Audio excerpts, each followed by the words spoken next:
bonjour à tous. Donc, comme Marilyn vient de le dire, on va attaquer notre présentation sur la fabrication et l'optimisation des horaires de travail en utilisant de l'IA. Euh, Juste m'assurer que oui, ça, c'est on slide. Donc, qui sommes-nous? Je pense que Marilyn, tu as bien fait les présentations, hein, sur Alexis et sur moi, mais plus généralement, nous, on travaille chez Knowledgeant. Donc, Knowledgeant, c'est une compagnie qui vise à intégrer ensemble deux domaines qui sont les ressources humaines et la gestion des ressources humaines et l'intelligence artificielle. Donc pour ça, ce qu'on fait, c'est qu'on s'intéresse à un certain nombre de problèmes, un certain nombre de sujets euh, qui concernent la RH et qu'on pense peut avoir des solutions en utilisant l'IA. Et parmi les problèmes qui nous ont beaucoup intéressés, ou on pense qu'il y a quand même quelque chose de pertinent à faire, c'est la construction des horaires de travail. Donc, qu'est-ce que j'entends par la construction des horaires de travail? Bon, pour faire simple, pour organiser votre travail, pour faire votre activité, vous avez besoin de faire des trucs. Et pour faire vos trucs, vous avez des gens qui doivent faire vos trucs. Et donc la question, c'est comment j'organise mes gens pour que à la fin, tous les trucs que je dois faire, ils aient été faits. Ça, c'est ça la construction d'une planification de travail. Et le cas particulier des horaires de travail, c'est qu'en plus de dire qui fait quoi, je dis qui fait quoi et quand. Voilà, c'est ça le principe. Pour pouvoir faire ça, il y a quatre grandes étapes théoriques, quatre grands éléments théoriques. Le premier, c'est la centralisation de l'information. De commencer par dire, ben, je vais mettre toute mon info au même endroit pour pouvoir prendre la meilleure décision possible. La deuxième, c'est la communication, parce que ça rejoint un petit peu la centralisation de l'information. Vous devez faire tourner cette info, tout le monde doit avoir accès à la même information.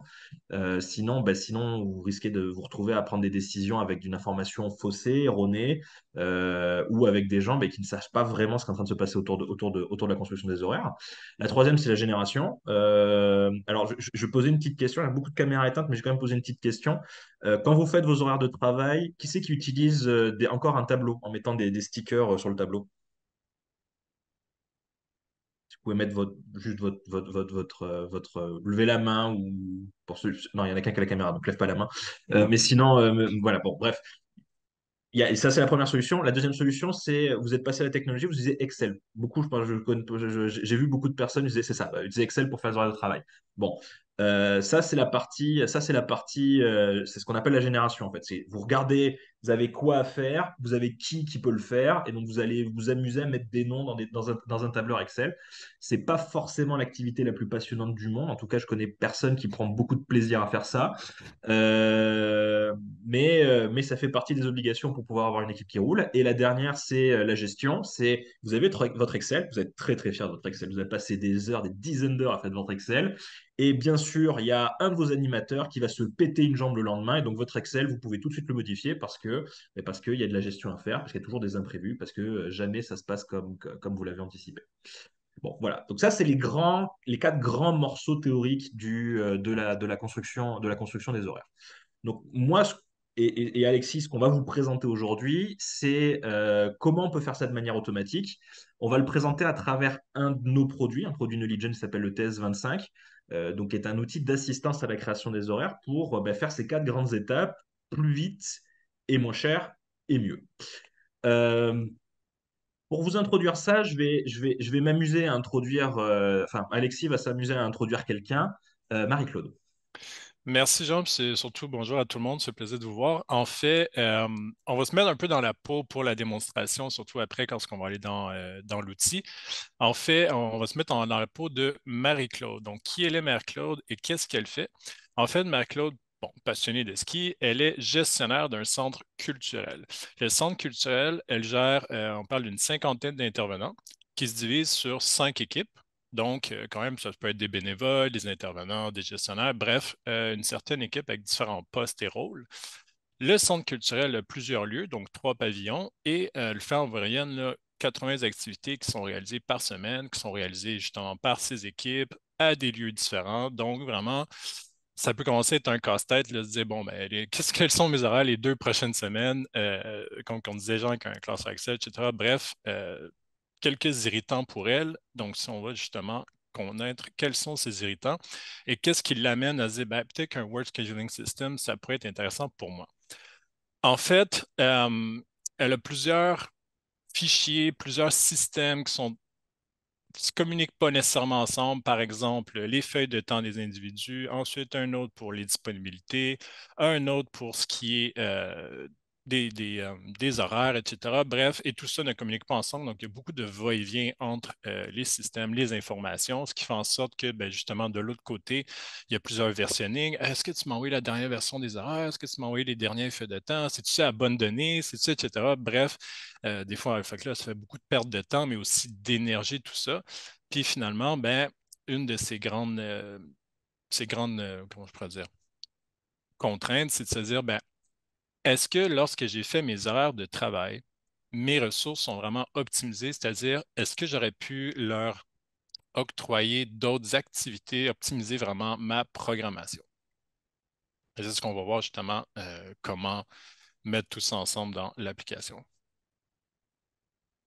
On va le voir en reprenant les quatre grandes étapes. On va découper ça thématiquement en reprenant les quatre grandes étapes. On va commencer par s'intéresser à la centralisation. Donc, le principe de la centralisation, comme j'ai dit un petit peu avant, c'est avoir toute l'information au même endroit. Pourquoi c'est important d'avoir toute l'information au même endroit? Parce que si vous n'avez pas l'information au même endroit, vous ne pouvez pas prendre une décision éclairée parce qu'il va toujours vous manquer un truc. Il y a toujours avoir un imprévu, il y a toujours avoir quelque chose qui peut avoir un problème par la suite. Si vous êtes plusieurs gestionnaires, en plus, si vous avez plusieurs systèmes de fichiers différents, avec plusieurs gestionnaires qui peuvent taper dedans, modifier, c'est-à-dire retrouver en plus avec de l'information qui peut être erronée, de l'information qui ne se transmet pas bien. Enfin bref, c'est vraiment pas pratique. Donc, tout système de gestion des horaires, qu'il soit automatique ou pas, que ce soit nous, que ce soit la concurrence, de toute façon, il y aura systématiquement un premier module qui sera comment je centralise l'information. Au niveau des horaires de travail, il y a trois concepts clés à vraiment maîtriser par rapport à la centralisation. Le concept d'activité. Qu'est-ce que c'est une activité? C'est un truc à faire. Vous avez par exemple l'activité animation ping-pong. Ben, très bien, il y a quelqu'un qui doit aller quelque part faire l'animation pour un cours de ping-pong. Voilà, ça, c'est une activité. Vous avez ensuite les lieux, les endroits où vous pouvez faire ces activités. Et enfin, vous avez les intervenants. Donc, comme l'a dit Alexis, un intervenant, en fait, c'est une personne. Et cette personne peut avoir un rôle dans l'organisation ou être en dehors de l'organisation. C'est juste qu'il va avoir un impact sur une activité. Un exemple d'intervenant, c'est un employé. Un autre exemple d'intervenant, c'est un bénévole. Un autre exemple d'intervenant, c'est un enseignant. Euh, je vais revenir une fois que je vais répéter les gains souvent, mais je vais quand même aller tout de suite parler des gains au niveau de la centralisation. Le premier gain, c'est une économie de temps. Comme j'ai dit, si jamais vous n'avez pas à circuler à travers 12 fichiers différents, vous allez beaucoup plus vite. Le deuxième, c'est que vous avez une meilleure maîtrise de l'information. Comme j'ai dit, si jamais vous n'avez pas à naviguer dans 12 fichiers différents, et surtout qu'il y ait 10 personnes qui naviguent dans 12 fichiers différents, vous savez quelle info, quelle est la bonne version, quelle est la bonne donnée à utiliser. Ça, c'est une conséquence, c'est que vous avez une réduction du stress et une réduction du fait de courir après, encore une fois, cette fameuse information. Je vais laisser Alexis maintenant illustrer ça, toujours avec le cas de Marie-Claude. Est-ce que vous voyez mon écran? Oui, parfait. Alors, qu'est-ce qu'on voit d'abord à l'écran? C'est la vue administrateur, la vue gestionnaire. Bref, ce serait votre vue à vous et non celle des intervenants qu'on parlait. Donc, à gauche, j'ai mon menu justement, donc activité, lieu, intervenant. La première section, c'est vraiment là ici, quand on se disait avec Marc-Claude, on se met dans la peau, elle se disait, bon, ben, moi, j'aimerais avoir centralisé mes informations, eux, c'est les mêmes endroits. Et donc, on commence avec les activités. J'ai un petit peu expliqué ce que c'est. C'est en fait votre programmation. Ici, on parlait dans l'exemple, c'est un centre culturel, mais ça pourrait très bien être des activités plus de type administratif. Bref, vraiment, là, c'est 100% flexible. Si je vais voir plus précisément qu'est-ce qu'on a lorsqu'on crée une activité, alors des informations plutôt traditionnelles, donc un titre, évidemment, vous pouvez donner une description. On a une notion de projet. Donc, qu'est-ce que c'est la notion de projet? Ce n'est pas nécessairement dans un objectif de gestionnaire de projet, mais plutôt ce qu'on voit actuellement dans les utilisateurs, c'est qu'ils vont relier ça à des subventions. Donc, par exemple, au niveau du service de la paie, tout ça, ils vont pouvoir dire, OK, combien m'a coûté mes activités que j'ai données par rapport à une subvention qu'on me donne. Donc, on peut faire des liens de ce côté-là. Au niveau des requis, qu'est-ce que c'est? Plutôt simple, c'est de se dire, OK, ben pour moi, lorsque un intervenant donne un cours d'histoire du Québec, quels seraient mes requis, quelles sont les compétences attendues pour pouvoir réaliser cette activité? Encore une fois, ce sont des exemples pour l'exemple, mais si j'écris par exemple gestionnaire, bon, là j'avais une majuscule déjà, mais on voit que je peux créer toujours des nouvelles informations, puis là j'ai créé instantané des nouveaux requis, etc. Donc certification, diplôme, permis, même chose. Et on va voir plus tard là, à quoi ça va servir aussi. Les règles de gestion, plutôt simple, pour y dire, c'est L'objectif des règles de gestion, c'est de rendre encore plus flexible ou adapté à votre organisation. Donc, c'est-à-dire, vous pourriez dire, ben, moi, les cours d'histoire, je ne veux pas qu'elles soient disponibles plus que 3 fois par semaine. Bon, c'est une règle. Et puis, finalement, les calendriers, qu'est-ce que c'est? Si on se reprend avec l'exemple de Marie-Claude, bon, elle avait une notion, j'ai 5 équipes, puis elle avait aussi une notion, j'ai 3 pavillons. Donc, elle pourrait dire, ben, pour moi, j'aimerais avoir 3 calendriers différents, un par pavillon, parce que ben, de toute façon, les activités qui se réalisent au pavillon A n'ont aucun lien avec le pavillon C. Ça ne me sert à rien que ça soit tout mélangé. Ou même chose, elle pourrait le faire par équipe, par département, bref, ou juste un pour l'ensemble de l'organisation. Ensuite, les lieux, ben, même chose, plutôt simple. On parlait qu'il y avait plusieurs pavillons différents, par exemple, genre le pavillon B. Alors, on a des informations, l'adresse, les informations de contact. À quoi ça va servir? Et bien, justement, les intervenants, lorsqu'ils vont être octroyés leur horaire de travail, ils vont voir justement où est-ce que se déroule, quelles sont les informations de contact, s'il arrive quoi que ce soit, bien, ils ont les informations pour appeler quelqu'un et que lorsqu'on parlait de projet, règles de gestion, calendrier, ça revient à nouveau. Finalement, les intervenants. Comme Jean expliquait, c'est vraiment les personnes à qui on va octroyer les horaires de travail, ils vont être assignés, on va leur envoyer, on va leur distribuer. Bref, c'est vraiment les gens qui sont assignés. Donc, si je vais voir, ben, par exemple, ma fiche, des informations, encore là, plutôt traditionnelles, là, vraiment, si on réfléchit, ça serait, par exemple, vos fiches employées à l'interne. Donc, encore là, on vient centraliser les informations, donc le nom, le prénom, date d'embauche, contact, adresse. Même chose, tantôt on parlait de projet, règles de gestion, calendrier. Euh, Ici, vous pourriez en voir toute chacune des étapes. C'est très simple, mais vous pourriez aussi dire quand que vous allez créer les rôles, vous avez créé un compte, par exemple, intervenant, boum, ça envoie un courriel et la personne va créer son propre compte, ses informations. Et alors, tout ce qu'on va voir, en fait, pourrait le compléter la personne elle-même.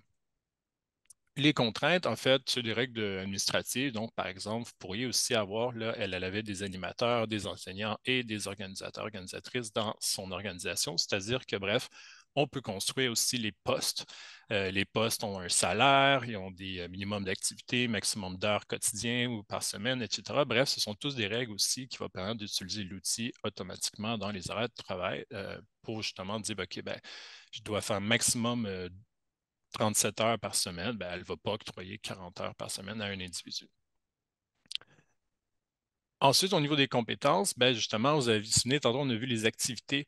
Dans mon exemple, on peut avoir quels sont les requis attendus. Ben, même chose, de l'autre côté, la personne va renseigner quelles sont les compétences acquises et même son niveau d'expertise. Et donc, entre autres, lorsqu'on va assigner les intervenants automatiquement, eh bien, elle va pouvoir voir, l'outil va dire, OK, ben, d'un côté, tu demandes une compétence animation de groupe, de l'autre côté, qui l'a aussi, et puis, bon, ça fait, parmi d'autres règles, l'assignation, donc même chose des certificats, permis et diplômes. Et finalement, ben, une autre information qui est hyper importante, c'est quelles sont leurs disponibilités.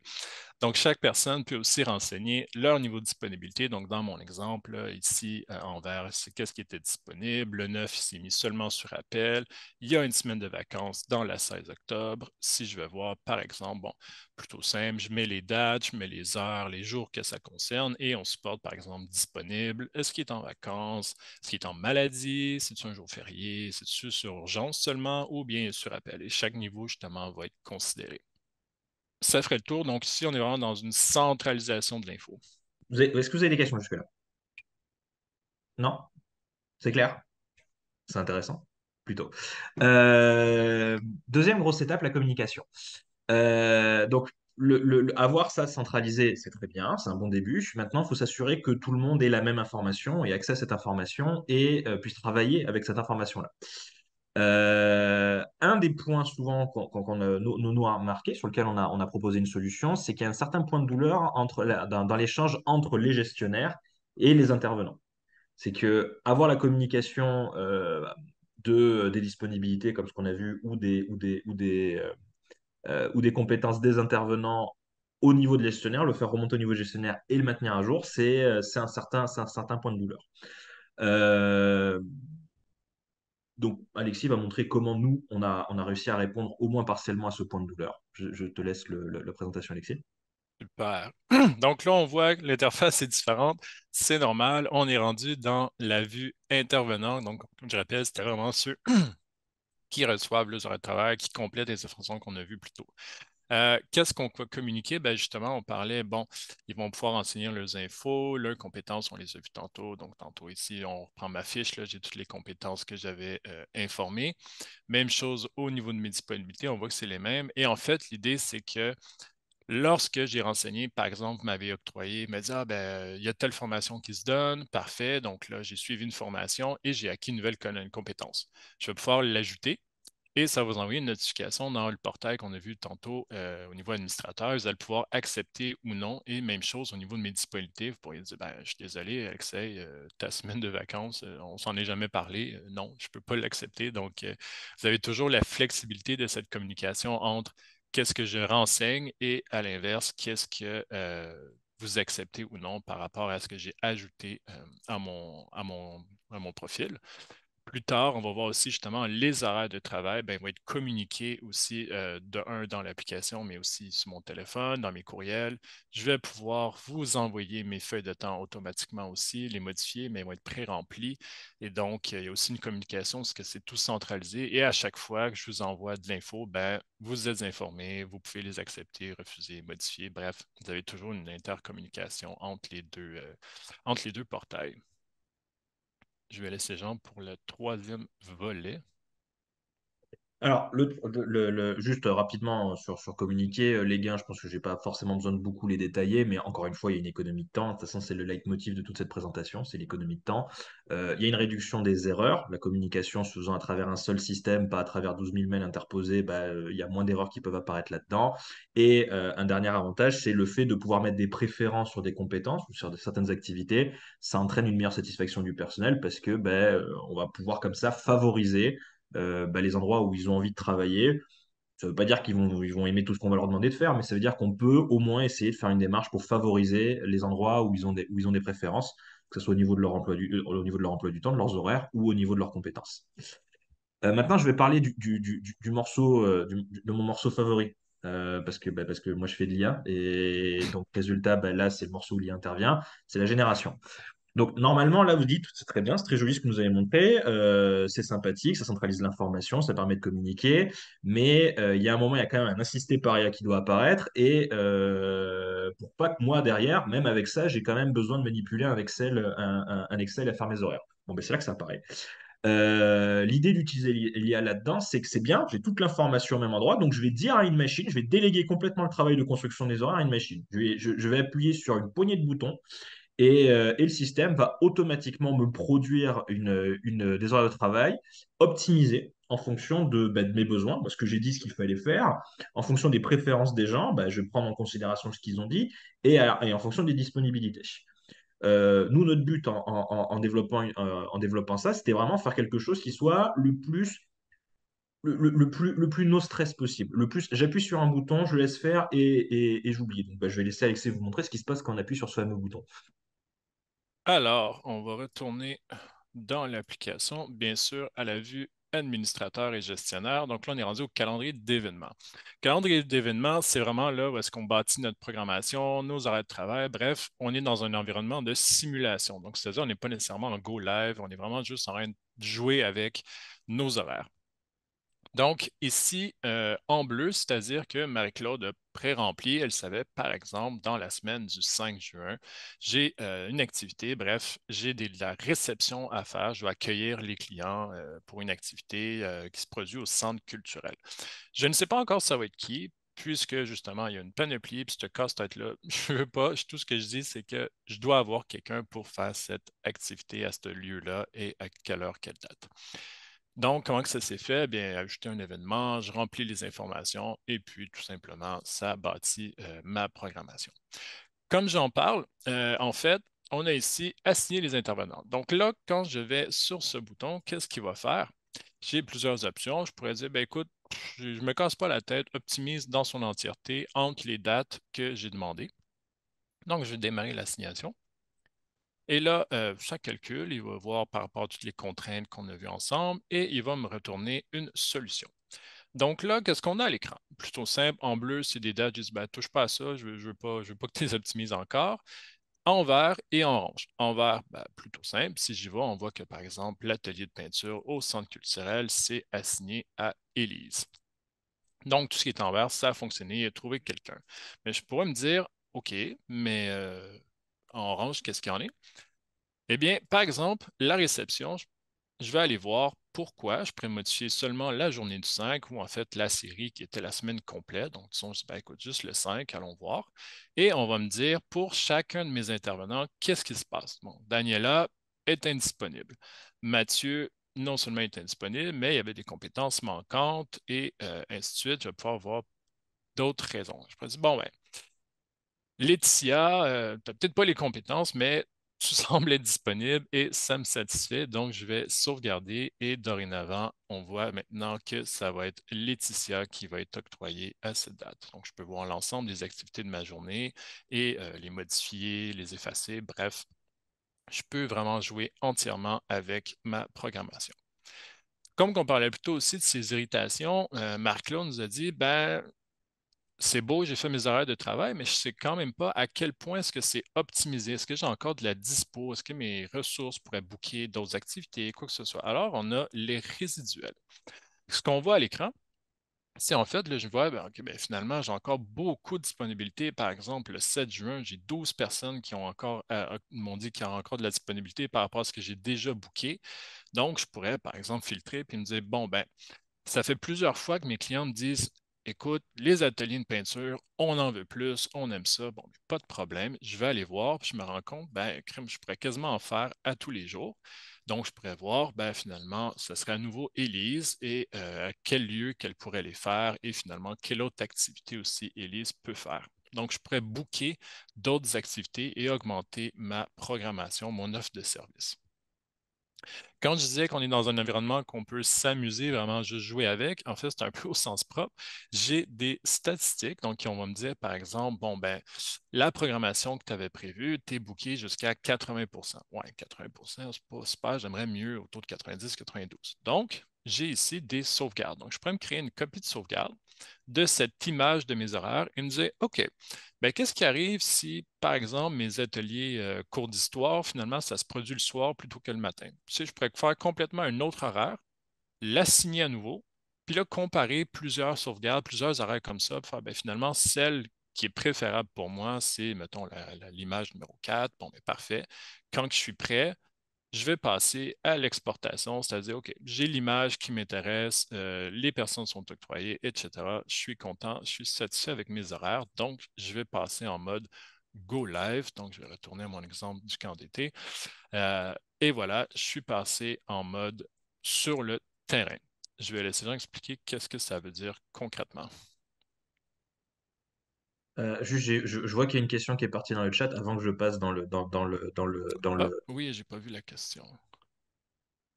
Voilà. Pour les gestionnaires, est-ce qu'il y a Est-ce qu'il y a différents des niveaux niveaux d'accès qui d'accès? organisent l'horaire exemple, un employé qui organise l'horaire quotidien ne doit pas avoir accès au service des employés. Est-ce qu'elle peut signer une activité sans avoir toutes ces informations? Oui. Oui, il y a plusieurs niveaux d'accès, il y a plusieurs niveaux de compte. Par défaut, on a trois, si je me rappelle bien, trois niveaux de compte. On a les gestionnaires, donc qui ont un pouvoir administrateur complet, ils voient tout. On a, je ne me rappelle plus comment on appelait le deuxième niveau de compte. On a un deuxième niveau de compte qui décrit exactement ça. Ce sont des gens qui peuvent manipuler une partie de l'information, notamment s'occuper de la partie gestion, mais sans voir certaines informations clés au niveau des employés ou sans voir ou sans pouvoir faire de modifications majeures sur certaines fonctionnalités on n'a pas tout présenté. Donc certaines fonctionnalités, ils n'ont pas accès.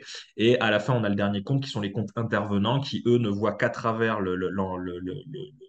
l'application intervenant, c'est-à-dire ils peuvent aider à construire leur disponibilité, ils peuvent indiquer leur niveau de compétence et ils reçoivent l'information sur les horaires, mais ils n'ont accès à rien d'autre. Ils ne voient pas le reste de l'information. Donc oui, on a plusieurs systèmes comme ça de niveau de compte. Oui, j'en étais donc juste finir sur générer. Encore une fois, le leitmotiv, l'économie de temps. Donc là, comme vous avez vu, plutôt que de passer plusieurs heures sur un Excel, on appuie sur un bouton, ça fait 90% du travail. Et le deuxième, c'est l'optimisation des ressources. Entre les résiduels et le fait que l'IA va toujours essayer de chercher la meilleure solution, vous pouvez être sûr qu'à la fin de l'utilisation, vous allez avoir une exploitation très avancée, très optimisée des ressources que vous avez, des intervenants que vous avez à votre disposition. On va attaquer le dernier point, à quel point gérer. Qu'est-ce que ça veut dire gérer? Ben là, on a vu l'exportation. Alexis a présenté l'exportation, c'est-à-dire le fait de dire ben, j'ai transformé une simulation, quelque chose dont je suis satisfait, en une réalité de production. Bon, ben, très bien. Maintenant, il va falloir que je distribue ces horaires, c'est-à-dire que je dise à tout le monde ben, c'est bon, voilà, voici tes horaires au travail. Je suis sûr que ça sera ça tes horaires au travail. Il y a un deuxième élément qui va être important, c'est les feuilles de temps. Ça va être c'est au niveau du suivi après coup. Ils ont fait l'activité oui ou non. J'aimerais bien qu'ils me disent s'ils ont fait ce que je c'est programmé oui ou non. Et si jamais j'ai une feuille de temps, ben, tant qu'à faire, essayer après de l'exporter, de l'envoyer sur un système de paye, faire du suivi avec, ça serait pas mal. Il y a encore une fois ce que je disais, une des tâches les plus importantes, c'est j'ai un animateur, on va l'appeler Jérôme. Il s'est pété la jambe. Qu'est-ce que je fais pour toutes les activités de ski sur lesquelles participait Jérôme? Comment j'arrive à résoudre ces problèmes-là directement dans ma production? Et enfin, c'est toujours le cas quand on fait de la gestion, c'est vérifier les indicateurs de performance, à quel point j'adhère à la production actuelle et à quel point la production actuelle est intéressante. Donc, encore une fois, je vais laisser Alexis vous montrer comment nous on fait ça.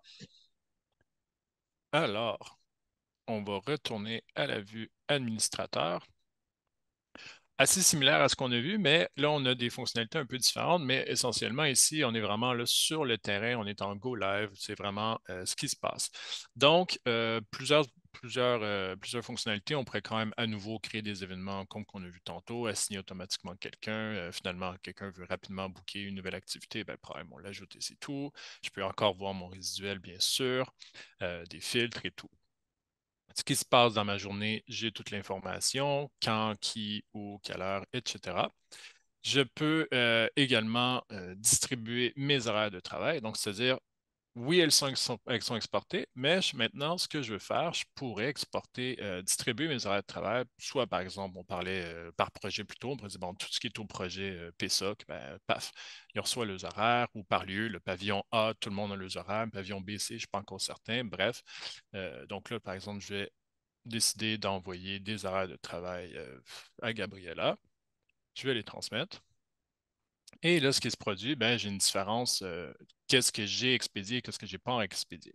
Gabriella, de son côté, va recevoir, entre autres, un courriel. Le courriel informe ben, tu as ton nouvel horaire. Tu peux, il y a un fichier qui va être fourni, donc elle peut le télécharger sur son téléphone personnel, l'horaire que vous avez fait. Elle peut aussi aller dans son compte, puis aller voir ben, justement quel est mon horaire de travail, quelle date, à quel lieu ça se produit, etc. Jean a mentionné quelque chose aussi.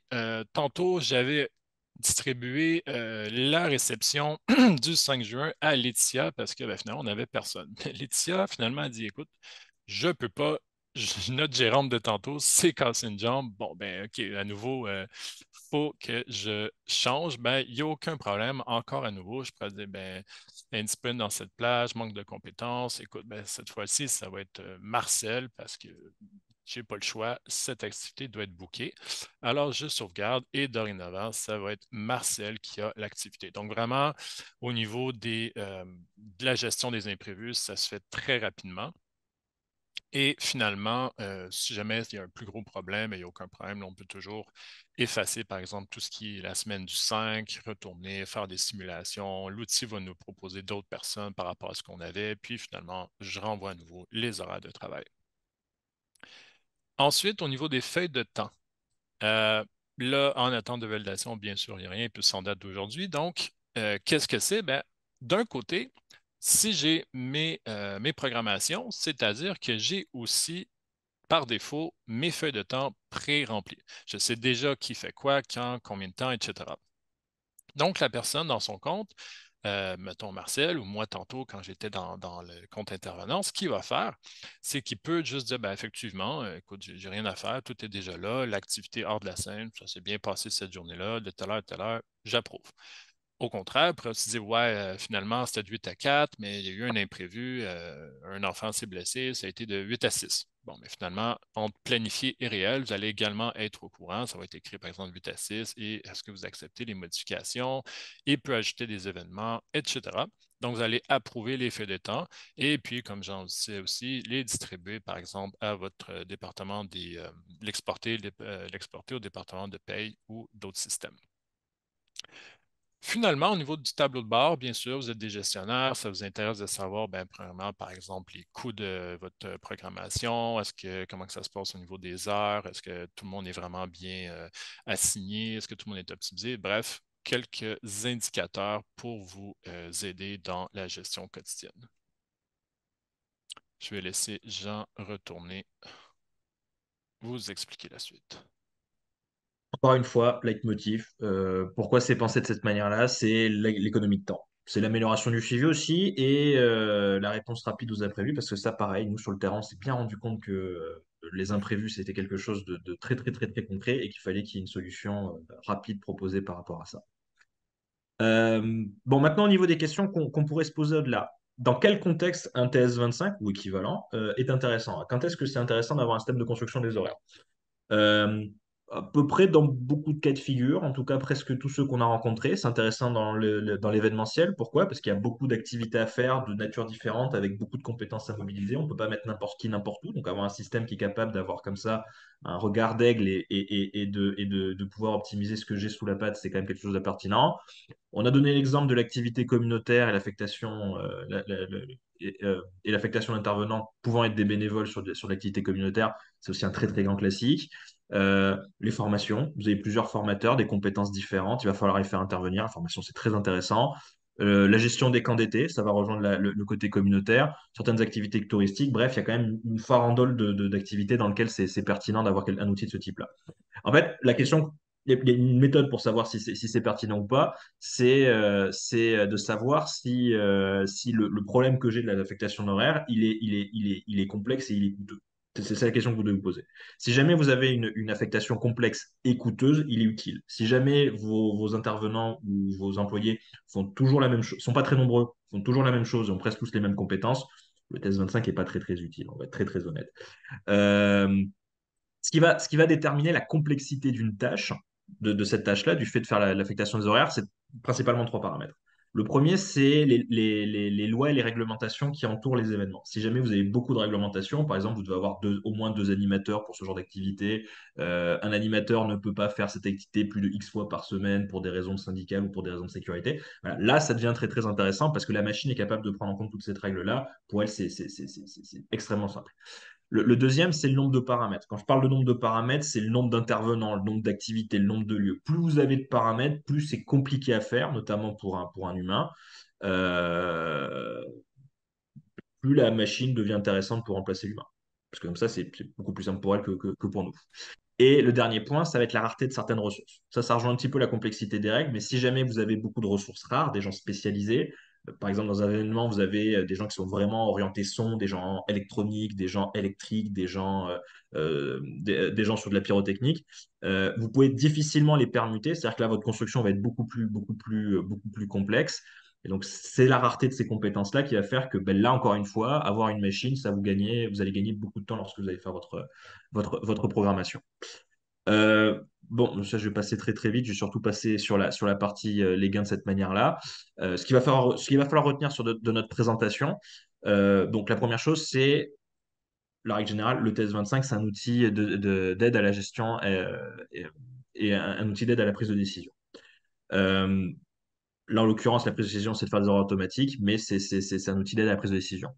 Les gains principaux que vous allez avoir en utilisant un outil de ce type-là, le premier, c'est un très important, c'est l'optimisation des ressources. Vous allez pouvoir utiliser beaucoup plus vos ressources parce que vous allez savoir et vous allez avoir l'outil d'accompagnement qui va vous permettre de les mettre sur plus d'activités, sur des choses plus pertinentes, plus percutantes. Ça a comme conséquence d'augmenter votre production. Vous pouvez faire plus avec la même équipe. Et surtout, là, le leitmotiv de la présentation, c'est tout est plus rapide. Vous pouvez tout faire beaucoup plus rapide. Petit cerise sur le gâteau, le fait que nous on ait intégré des systèmes de préférence, ça améliore ça améliore la satisfaction des employés et des intervenants de manière générale, des bénévoles aussi, parce qu'on les met sur des choses qui sont souvent plus alignées avec leurs attentes, que ce soit sur les horaires de travail ou que ce soit sur les activités à faire. Alors, petit dernier point, effectivement, il y a une familiarisation à prendre avec l'outil, mais l'outil reste simple. Et surtout, l'outil est assez facile d'intégration. on peut lui envoyer de la donnée et à l'inverse, à la fin, notamment au niveau de la construction des feuilles de temps, il peut renvoyer de la donnée. Et au niveau des horaires, comme Alexis l'a dit, la communication se fait à l'intérieur de l'application et en dehors. Les horaires sont aussi produits sous des formats tels que Calendar, qui peuvent être utilisés sur Outlook ou sur Google. Tout se fait de manière très très transparente. Est-ce que vous avez des questions pour le moment? Non? Alors, j'aimerais faire un peu de hors-fiche. Je suis désolé, Alexis, je vais te mettre dans une situation délicate, mais dans l'esprit d'Halloween, qui arrive bientôt, j'aimerais vous introduire une notion qu'on a intégrée dans l'application, c'est celle de fantôme. Notre application est hantée. On ne vous l'a pas dit. C'est un de ces- c'est un de ces- c'est un de ces- c'est un des éléments majeurs qui la définissent. Notre application est hantée. On a mis des ghosts à l'intérieur. Bon, Tout à fait. En fait, effectivement, Jean, je n'avais pas présenté les ghosts. Toutes mes excuses. Écoute, on va aller voir les ghosts. Ce que c'est la notion de ghost. Alors, plus tôt, je vous avais parlé qu'on avait des intervenants. Eh bien, en fait, le ghost, le conte fantôme, c'est en quelque sorte un intervenant, mais qui n'existe pas vraiment. Bon, vous allez me dire à quoi ça sert? Plusieurs notions. Ça peut alimenter votre plan d'embauche. Vous hésitez, par exemple, entre différentes candidatures. Vous dites, ah, ben finalement, le candidat a un tel profil, l'autre a tel autre profil. Quel serait l'impact sur ma programmation actuelle? Vous pourriez vous dire, ben, écoute, je prévois embaucher. Qu'est-ce qui arrive si, par exemple, j'offre trois nouvelles activités? Ben, vous vous dites, ah ouais, finalement, j'ai personne qui peut faire ces activités-là. Je crée un ghost. Quel est le profil qu'il doit avoir que je puisse embaucher? Bref, ici, vraiment, ajouter un compte fantôme. L'objectif, bon, je pourrais l'appeler Ghost 2, c'est pas grave. Et puis, finalement, si on voit, c'est exactement comme qu'on a vu tantôt, on va lui donner un poste, on pourra lui donner des maximums, des minimums d'heures, un salaire, des compétences, une préférence d'horaire. Vraiment, là, on construit exactement un fantôme, un faux intervenant. Et lorsqu'on va aller dans le calendrier d'événements, je retourne à mon exemple, puis je disais, ben, on peut dire à la personne, à l'outil, excusez, assigne-moi les intervenants. Tantôt, ce qu'on a fait, c'est optimise au complet, on ne s'est pas cassé la tête. Mais on avait d'autres options, dont justement utiliser les intervenants fantômes lors de l'assignation. Donc, ce qu'il va faire, c'est tout justement les ghosts que j'ai créés. Eh bien, il va les prendre en considération et là, je pourrais filtrer par la suite ici dans mes intervenants, voir ben, justement ce ghost-là, qu'est-ce qu'il a reçu comme horaire et ça me donnerait déjà une grande vue sur l'impact que serait d'embaucher quelqu'un. À l'inverse, qu'est-ce que j'aurais de besoin comme profil. Je ne sais pas si vous avez déjà des idées que ça pourrait servir chez vous, mais c'est une des fonctionnalités là, on s'est beaucoup fait demander, donc justement, on l'a intégré, puis j'ai oublié d'en parler. donc sur ce petit esprit d'Halloween, ça va clôturer notre présentation.